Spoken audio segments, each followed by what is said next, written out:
tell us about your paralyzing strongholds and how you moved out of that into the thriving life that Jesus Christ had for you. My heart hurt knowing she never got to raise her children. She never was there for graduations. She was never there for dating and proms. But because my life was falling apart, she had insecurity. And she started falling deep and going into another place again.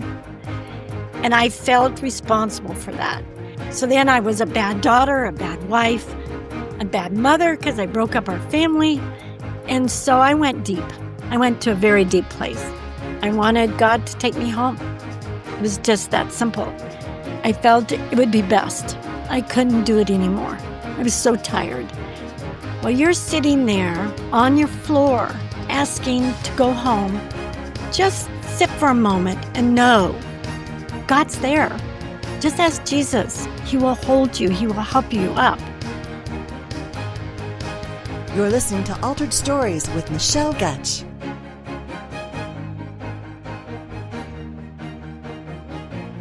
Happy New Year, friends! Are you ready to end the year and start out the 2026 new year with an inspiring God story that will help strengthen your faith? Do you find yourself paralyzed in your past trauma and need to break free from strongholds in your life? Are you ready to start thriving in your life with Jesus? Well, my special guest today will be sharing her own personal story about how she went from having paralyzing strongholds to a thriving life with Jesus.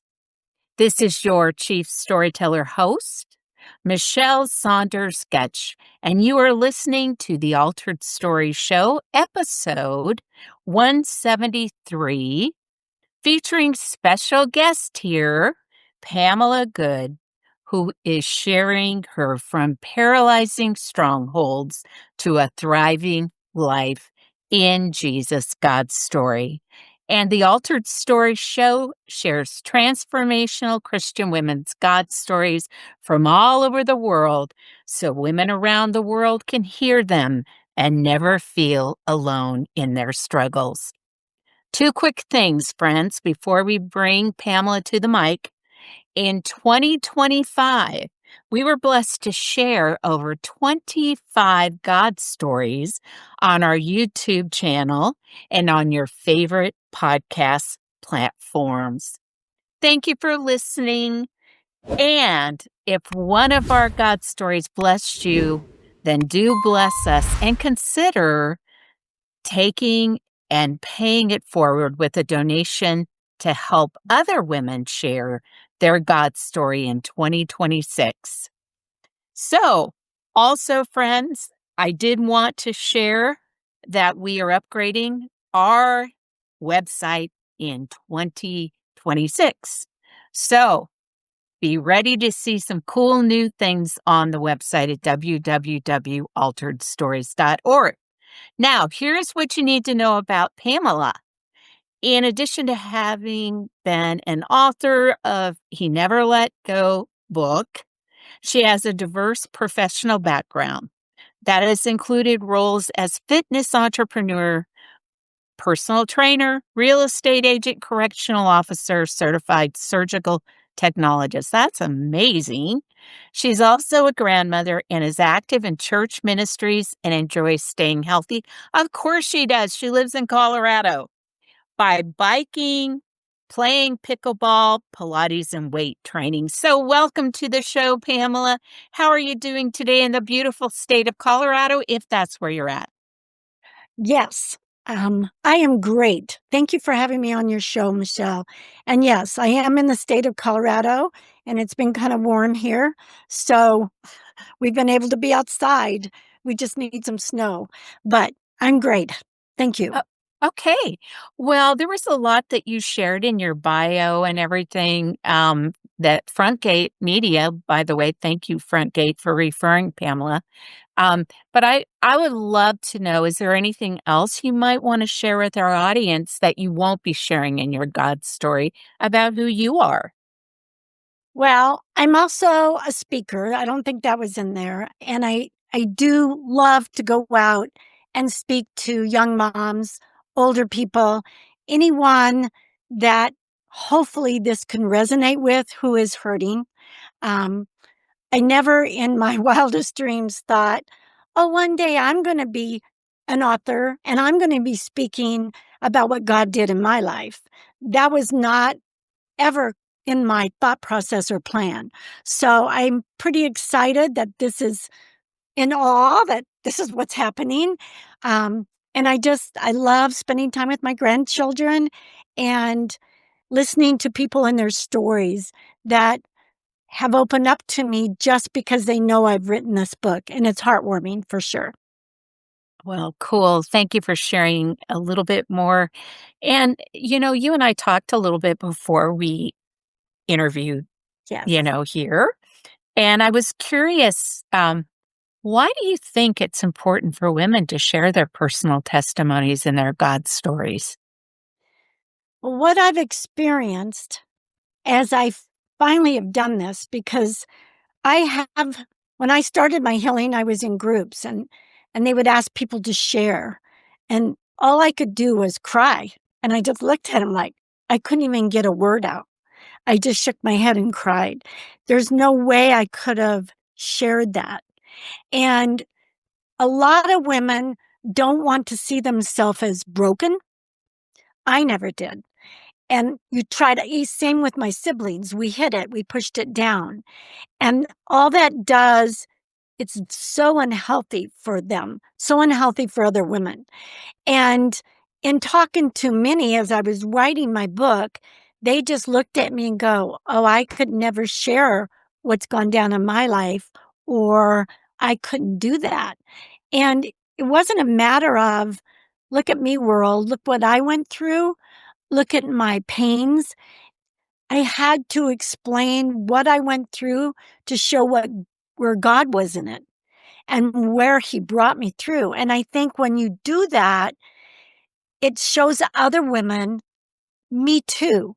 It's okay. Because I've had other women and even men in the 55 plus come up to me and go, I had a childhood like that, or I had something similar like that.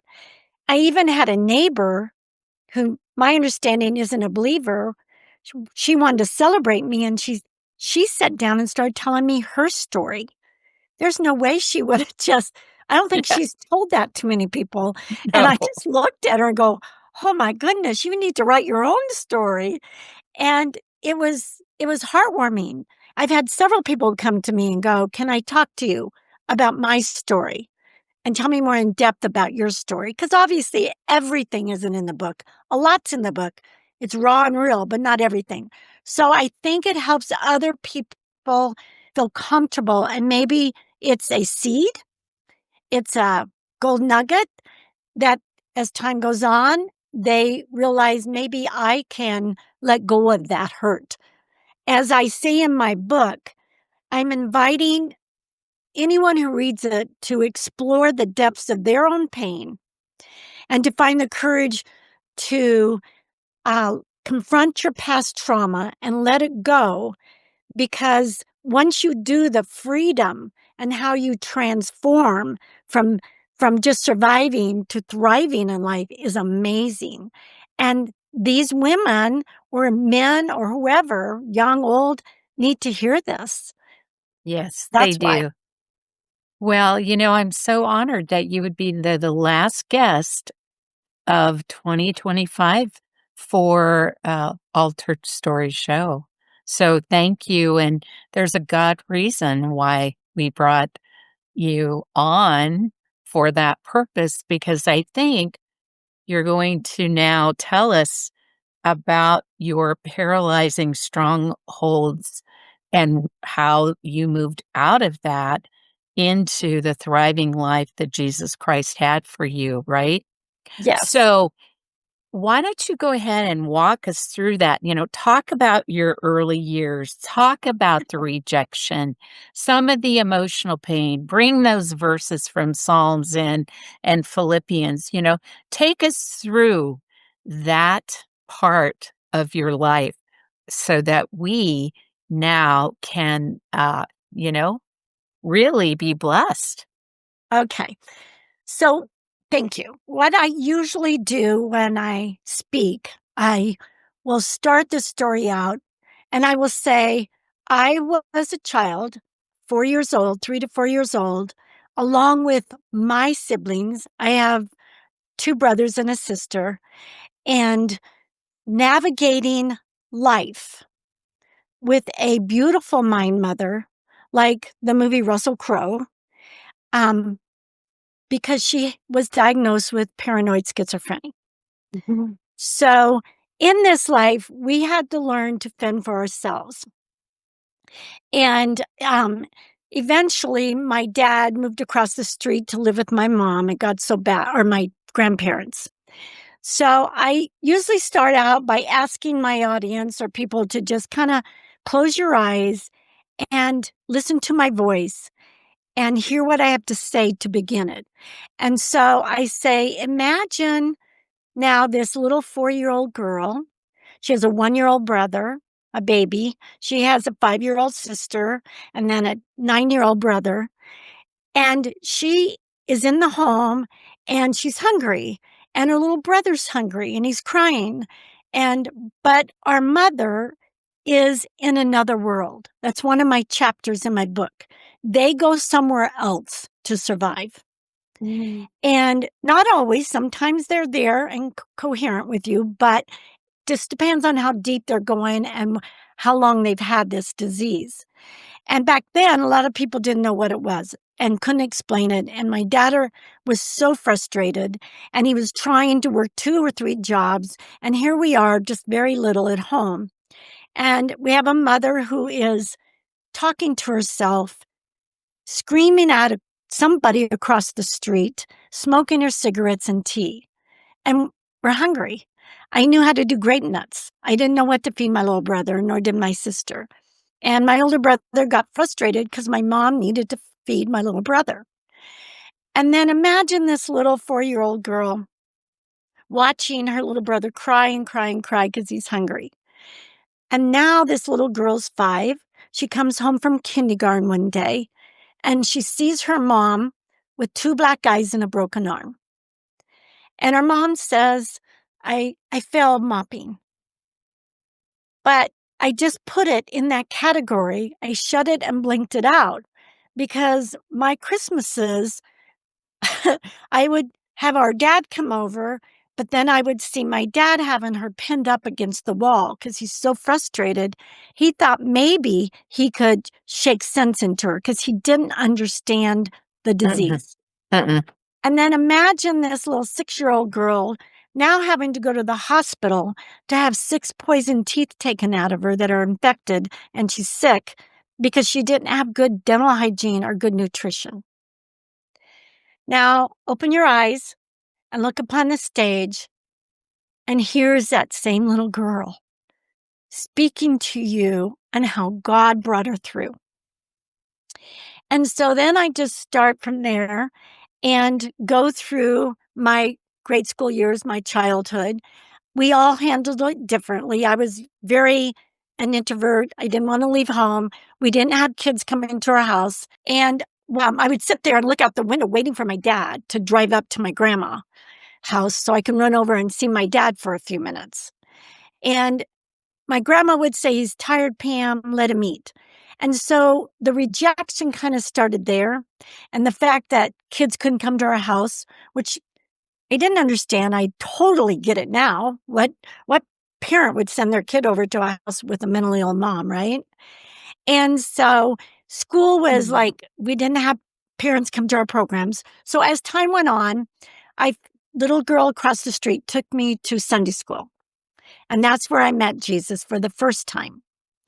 And before that, I was made to go to catechism and put in a booth with this priest and he asked me to share my sins with him. I had no idea even what a sin was. Oh, yeah. I'm like, "What? Well, do you steal from your mom? Do you lie to your parents?" And I'm just like, "This is horrifying." So, anyhow, so when I went to the Sunday school, it was wonderful, and my teacher gave me a Bible, and I still have it to this day. So as time went on, we all did our own little survival thing, and I started, my mom was eventually taken out of the home from violence, taken away, and I started middle school. And this is where I learned I was good with sports. And I thought I just threw myself into sports. I was in special reading. I couldn't read well. And so time went on. And then I just threw everything into sports and getting a job and making money so I could buy clothes, I could do things. And I ended up being a cheerleader and was really good on the track team. And so my outlet was my boyfriend's families. When I look back, God put so many people there, but I didn't know it at the time. And I'm in awe as with my boyfriend's families because that's where I spend all my time. I felt part of a family. Yes. And I know my dad loved me. My mom loved me when she was there. But I also know that I felt I didn't have nourishment from them. And we didn't have counselors. We didn't have anyone to go to school or talk to. So I had no one come alongside me and, say, "Do you need to talk? What's going on? How you doing?" I just handled it, and we all shoved it down and did life and did the best we could to stay away from home as much as we could. Okay. This is a good time to take a break. Okay. Now it's time to take a mental health tip break with Sherry. As a mental health counselor, I talk a lot about self-care because self-care is very important. I mean, if you don't take care of yourself, how are you going to take care of your family and your work on your job and do the things that you feel God has called you to do? So absolutely, we must take care of ourselves. However, we can get to the point where it's more than self-care, it's just being self-absorbed. We're wondering, how much weight have I gained? And am I getting, ugly or whatever? I mean, am I getting to the point where I don't even know myself anymore? So we're so self-focused a lot of times that it can cause us to have levels of anxiety and depression that we really don't need. So here is my challenge to you. And that is, what would it look like if you woke up every single morning and the first thing out of your mouth was, "Oh God, what is on your heart this morning?" Imagine that. And then you have a time of listening, just in silence. And as God speaks to you, you just write it down. He may just say, "I love you. You're special to me." He may say, "Pray for the nations. We're going through a lot right now." He may say so many different things. Pray for your neighbor. All of these things we don't know, but there's something beautiful about the mystery of God that causes you not to be so fixated on yourself, but you're more fixated on God. Psalm 63 says this, "Oh God, you are my God. Early will I seek you. My soul thirsts for you. My flesh longs for you in a dry and thirsty land where there is no water." Let me tell you, there's nothing in this world that can compare to God. There's nothing that can satisfy. You can have the perfect figure and all of the different things that this world values and still be miserable. But there's something about seeking the beauty of the Lord and focusing on him and what his heart's desire is. That's a game changer. So, as we enter into the new year, think on those things. I hope that helps. Happy New Year. Are you ready to meet Jesus at the well? Join us Friday, January 30th from 11 a.m. to 1:30 p.m. Central Standard Time for Women at the Well, a faith-building and healing luncheon that will fill your cup and encourage your heart. Located at 210 Southwest Market Street in Lee's Summit, Missouri, or join us virtually via Zoom from anywhere in the world. Experience Misty Hughes' powerful God story about allowing your inner light to shine. She's a podcaster, mentor, and founder of the Single Mom KC nonprofit that serves thousands of single mothers worldwide. Be blessed by worship leader Melissa Holstrom with Flourish and Thrive as she leads us into God's presence with songs that speak directly to your soul. Enjoy a nourishing, health-conscious lunch by certified health coach Amy Williams. Everything gluten-free, soy-free with dairy-free options. Plus, get her recipes to take home. Hosted by Michelle Saunders-Gotch and Altered Stories Ministry, this event includes free giveaways and the fellowship your heart is craving. Don't miss this opportunity to be refreshed, restored, and reminded of God's unfailing love. Register today because your story matters and Jesus is waiting to meet you at the well. Go to our Facebook page, Altered Stories Ministry, to access the event page and get registered today. Okay, Pam. So, step us back real quick. Yeah, sounds like you were bonding with your boyfriend's family. Yes. And God was working through that, and you were beginning to continue to move forward in your life from there. Yes. What I didn't realize is I threw everything into sports, working out, other people's families. So I wasn't really working through me. But in my mind, I'm not broken. I'm healthy. I'm going to be the best mom. I'm going to be the best wife. I got this. And yes, I believed in Jesus. Yes, I took him into my heart when I was 9.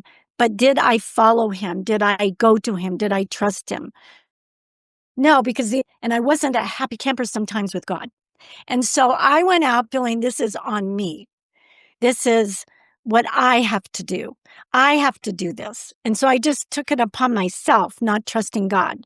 And I went in and I had my marriage and I married a wonderful man with a wonderful family, first of all. There's my family again.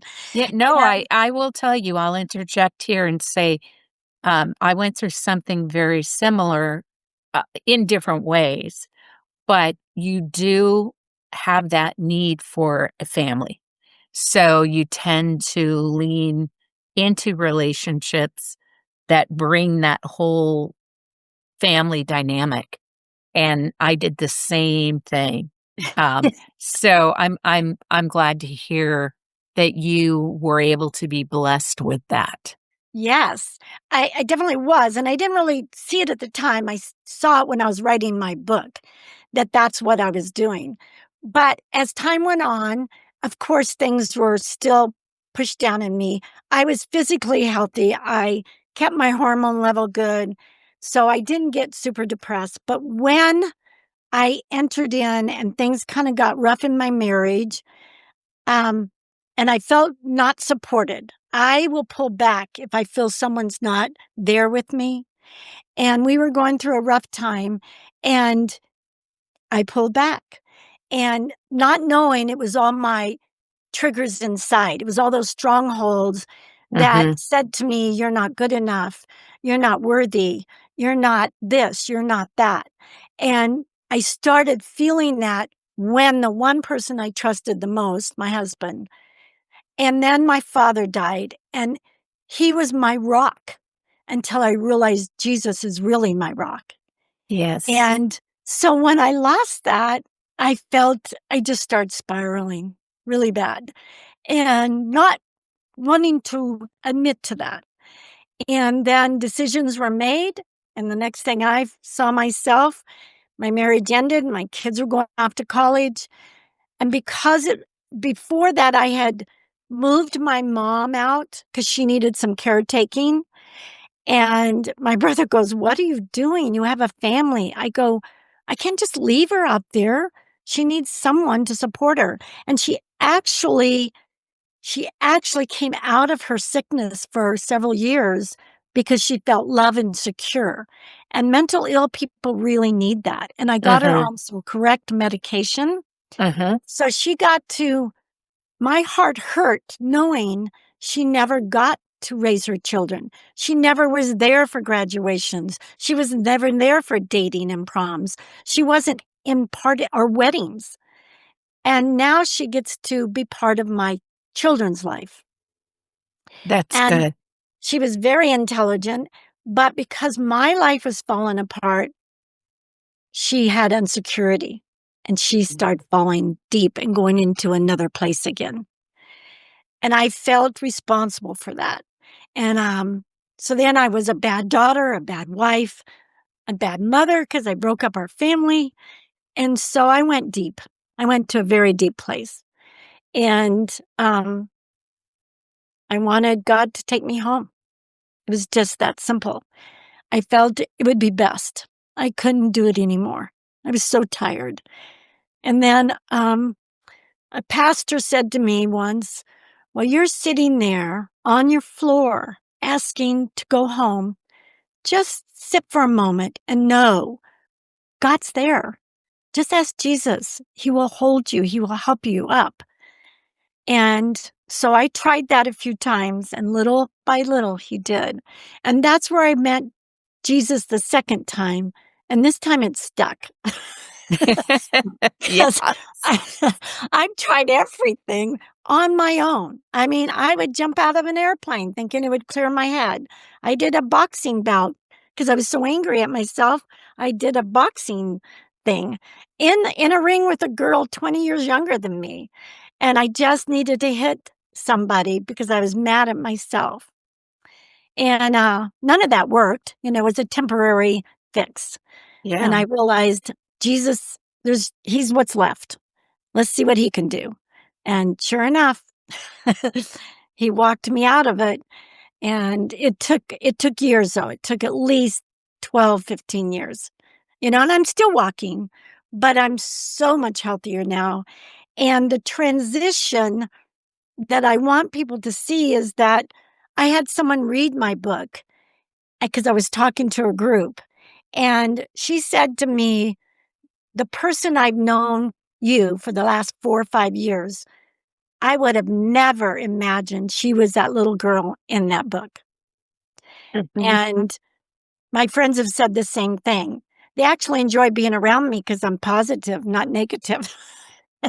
Because I heard Joyce Meyer say once, "You cannot be pitiful and powerful at the same time." And I Mhm. don't want to be pitiful, but I had to admit I was broken. I had to Mhm. admit to myself first. And then I had to figure out how and why I was broken.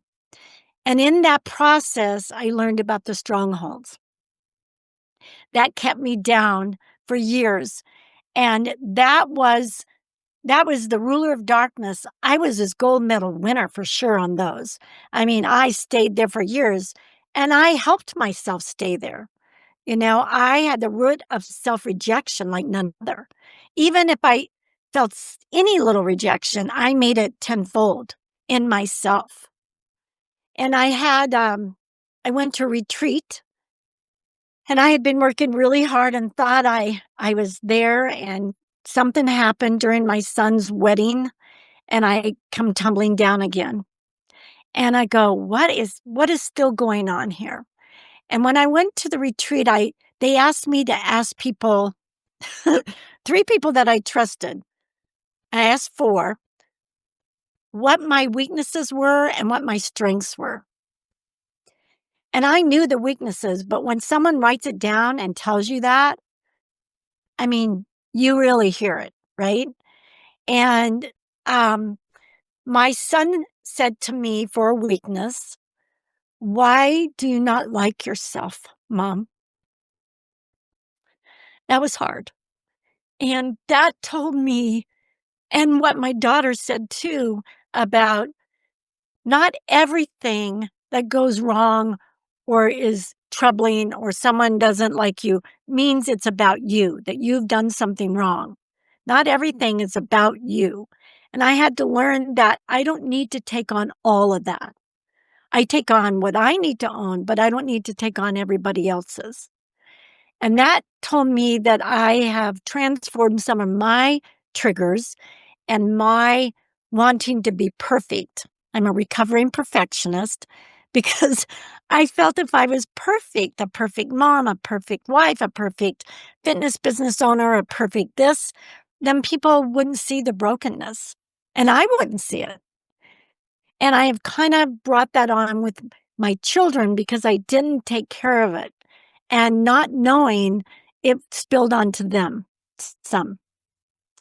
Because I was critical of myself for sometimes I thought I was critical of them, and that was hurtful.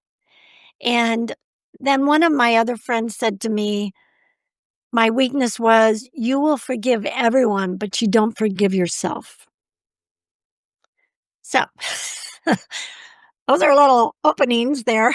And so I had to deal with myself and know what I was adding to just surviving and not thriving. I had to know those things and deal with them on my end as well, because the common denominator in all this was Satan and me. And I can deal with me and I can deal with Satan now that I know about John 10:10. So, What which is does John 10:10 say? he that Satan comes to kill, steal, and destroy. Or excuse me, kill, steal, and destroy. Mhm. Where I come to give you abundant life. And so when I learned that, I'm like, whoa. Whenever someone wounds me or something hurts me, I realize, oh, this is spiritual warfare. This isn't them trying to hurt me. It's spiritual warfare. It's trying to get at my Achilles again. Satan is. And I go, no, no, you did this for most of my life, 50 years. This ain't happening anymore. And so I just rebuke it and know that God is there. And so many times the first verse, like you had asked me about verses, is Philippians 4:13. Yeah. When I started my new career and left the prison and just went back to school at age 50 to become a surgical tech and then started working in the operating room. Oh, I said that verse every morning, every night, 5 times a day. Oh, yeah. Please help me through this. And and also 2 Timothy 1:7, he didn't give me a spirit of fear, but of courage and self-discipline and love. I have to repeat those many times and know that those are God's wishes for me. That's the life he has for me. And I don't want to live in the life with Satan anymore. And I saw a quote once and it said, someone I loved once gave me a box full of darkness. And it took me years to understand that too was a gift. And it was a gift because I had to learn I was broken. I was self rejecting myself. All these other people really weren't. I just was wounded and I wasn't healed. Right. And so that's what happened. It's a lot. It's a It is a lot. lot. So we're gonna step back and talk a minute about just a couple of points you've talked through. Okay. And I wanna find out now your mom, where is she now? She is past. She passed almost 21 years ago. Oh, she did. Okay. Yes. All Yeah. right. And so She had COPD. she did. Okay. So did you and your children ever, you know, sit down and talk through the whole mental illness journey and how does that affect, them in their future, or with their children, or, the actual way to release that stronghold in your family? Oh, we never really spoke of it and Okay. until Okay. until I started writing my book. Okay, good. And All yes, right. and I had some people help me.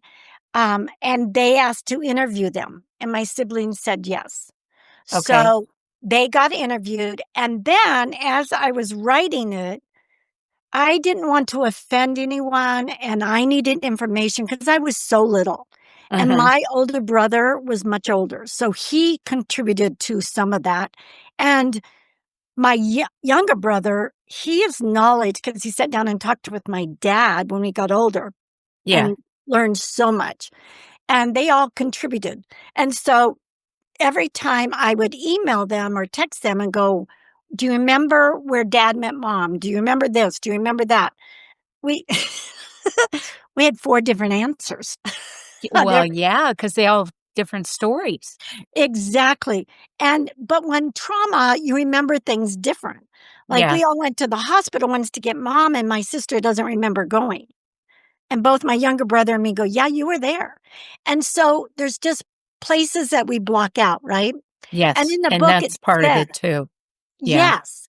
And in the book, it does say some of this information comes from other source, like my siblings. Mhm. So this is the first time we actually talked ever in depth about, and my older brother, I learned things about him he never shared. His wife didn't even know about his life. She Yeah. thanked me for the book because now she understands some things. Yeah. And I learned things about him. He learned things about me, my sister and I. I never saw her cry. And she used to cry a lot and call her mom when she had been taken away. These are things we never talked about. So it did open that up, and they all are believers. And we have all been working through some of those wounds and strongholds. We're all at different levels. I do think because we were so defensive, everything someone said to us, we got defensive about it. And Uh-huh. again, that's those strongholds. Uh-huh. And I just learned that I'm not letting some remark that my siblings say take me down because that's a spiritual warfare that Satan is trying to destroy my relationship again with them. It ain't Uh-huh. happening. And Uh-huh. so I refuse to let that happen again now that I know that verse and a few others. So, yes, we never did talk about it, but now we can talk about it. And even my older brother bought a book for one of his friends, and he even shared it with some of his neighbors. And my sister-in-law was like, "I can't believe he's doing this." Yeah. So it's helped. Oh, that's so good. Well, you look joyful. I mean, you look happy and free. Um, and I really, really appreciate you being so authentic and coming on and sharing, that this journey of having a mom with mental illness and then really not understanding that.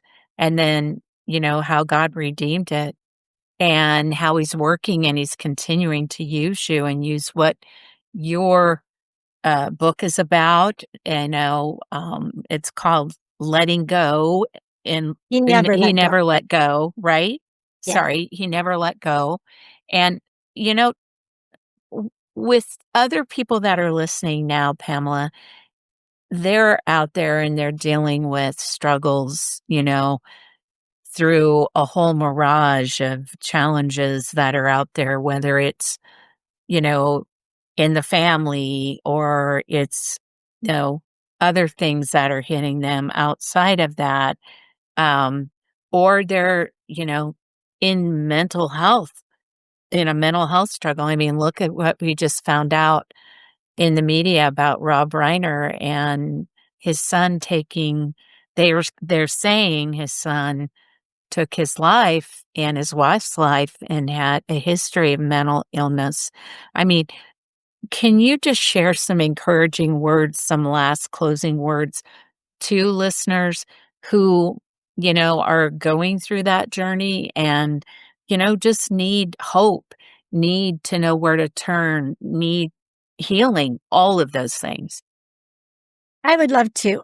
My whole reason for the book and for me to speak is I'm hoping to reach people that know they can reach out and talk to people. I mean, I'm happy to have them email me. It's on my website.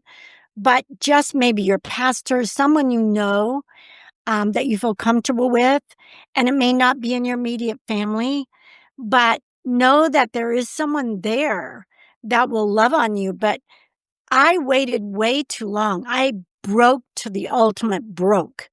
And I said, and deep in that hole, and finally turned to Jesus. And he was waiting the whole time. He's there. You just have to say, okay, I'm ready. Help me. Now what? And it doesn't mean that all your prayers will be answered. And again, I thank God for unanswered prayers, because had he taken me home, I would have never improved and got to see my children in adulthood and be parents and know my grandchildren. So there is things people don't know, and they're in such pain. There is hotlines out there that they can call. And I'm not saying they're Christian hotlines, but there's somebody there that can listen to them and that will help them, because their life is worthy. And those who are dealing with someone close to them mentally ill, it's exhausting and it's exasperating. And I had a doctor say to me once, Pam, you have got to take care of yourself mentally and physically if you're going to help your mom. Otherwise, you're going to go down too. And it is very important. When I researched this as I was writing my book, they need structure. They need to feel safe. They need to feel security. And I know it's exhausting for people, and you can't be blamed, for that person being ill. There's reasons, there's medication, there's people to go to. But I have to say, I did reach out to a therapist twice, and it was more for verbal. I just needed to spill. I needed to spill my frustration. But where I really found the healing is I found a church that was really good. The messages, I just listened to people's messages over and over. And I read the book Battlefield of the Mind. And that's where I learned these thoughts are not mine. They're not me having a mental breakdown. They're not me not being good enough. And you just enrich yourself and immerse yourself in worship songs like Lauren Dangle and, what God says about you, and the verses and all the goodness of God, and just grab onto a handful of verses and memorize them and listen to messages and listen to podcasts like yours. And Thank you. you're welcome. I know I've had some people go, well, where are you listening to these podcasts? And I want to listen to Christian podcasts. So I've been able to share with them, but you have to be intentional as well. It's not just God going to do everything for you. And I did sit back and go to my son, why isn't he making me joyful? Why isn't he making my life better? I wasn't helping. I have to help too. And I have to be intentional to search and follow him deeply in my soul. Mhm. Beautiful words, beautiful words, Pamela. I love what your message is all about. Friends, go out and support Pamela and what she's doing for the kingdom of God. Go get her book. Go check out her website. We're going to actually have this podcast episode out on our YouTube channel, Altered Stories Ministry YouTube channel. We'll also have it out on all your favorite podcast platforms, and we'll have it up on our website, where you can actually, go out and read a little bit more about Pamela through what we will put out on our episode page with the links and ways to purchase her book, and learn more about her ministry and all of that. So thank you again, Pamela, for blessing me, for blessing our listeners all over the world with this incredible and authentic God story that is hope filled. You know, we need that as we move out of this 2025 and into 2026, because Yeah. it's going to be an incredible year. And we need to start it off with hope. And that's what you're bringing to the listeners too, is the light. Jesus is the light of the world. He is the hope of the world. And I'm so grateful to God that he helped you. He redeemed you. You Yes. surrendered. And that's it, folks. We got to surrender. We got to surrender our will and allow him to lead. Give him the reins. Let him take the reins and help you and walk you through your struggles and trials, as Pamela here has done. So thank you again. God bless you, Pamela. We'll be praying for all that God has for you in 2026. And until the next show, friends, be heard and be healed. Altered Stories Ministry is a faith-based, nonprofit, and women's evangelistic storytelling ministry. If you enjoyed listening to today's story, your family and friends would probably benefit from hearing how God works in the lives of women all over the world, too. So please, subscribe to our show and share the link to this podcast. Share it on your social media. We also welcome your valued feedback on our stories. Also, we'd appreciate your prayerful consideration in sponsoring one of our future God-glorifying stories and welcome your tax-exempt financial donation. To find out more on how you can support our ministry, you can log on to our website at www.alteredstories.org.